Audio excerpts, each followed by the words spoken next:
Let's sketch a swallowtail from a 3/4 view. I'm starting with the body here, and I'm adding the main shape of the wings. So this still looks a bit like a triangle, but you can see that the front wings are almost pointed back. And now that I have the basic form laid out, I can turn towards the detail.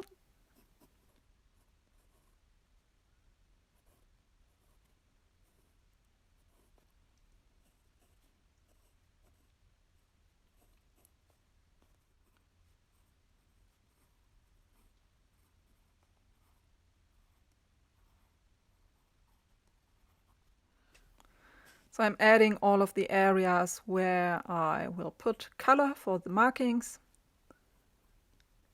And then I'm basically done with the sketch. So now my watercolor. This is a light yellow, a light lemon yellow, mixed with a little bit of white. What you can see me do here is I'm wetting down the part of the wing that's supposed to have this light yellow color. And all I have to do now is drop in the yellow paint, and it will spread around on its own, forming a very even layer of paint. And while this layer of yellow is not completely dried yet, I can bring out my trusted black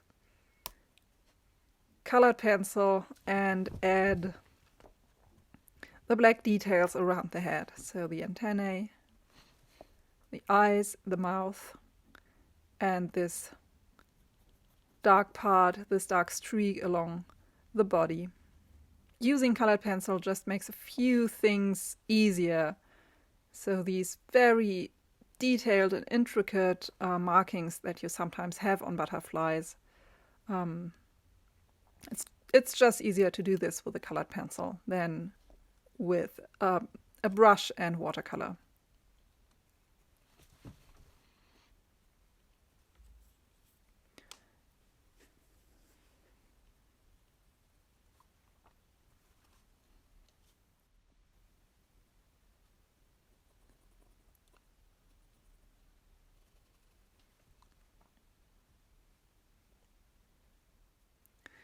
So much for the colored pencil, and now I can come back with my watercolor. The first thing that I'll do is I will add the light blue, these blue spots on the hind wing.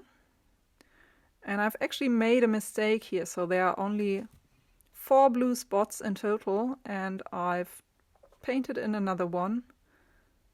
But not to worry, I can cover this up. I think I just saw this, and yes, and I'm dabbing out the color and then quickly adding some black over the spot so I don't make the same mistake again.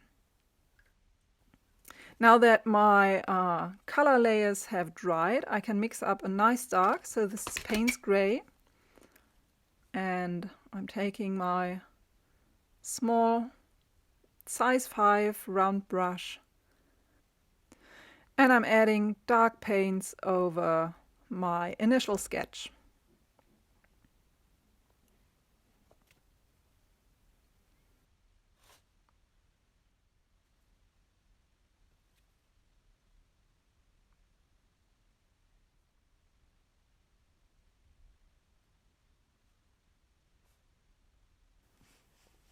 So now I'm painting the same details that I painted on the left side. I will repeat more or less on the right side,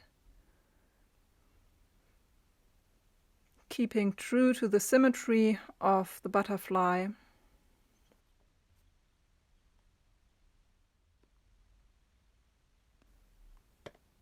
And that's it, that's the finished sketch. If you've enjoyed this video, it's part of a longer video class called How to Draw and Paint Butterflies. In this video series, I show you everything you need to get started for sketching butterflies and moths in your sketchbook. I go over the basics of butterfly anatomy, show sketching techniques and tips, and give several demonstrations in watercolor and colored pencil from start to finish, including a long version of this tutorial. The whole course has over 2 hours of video, so come with me and learn how to draw butterflies.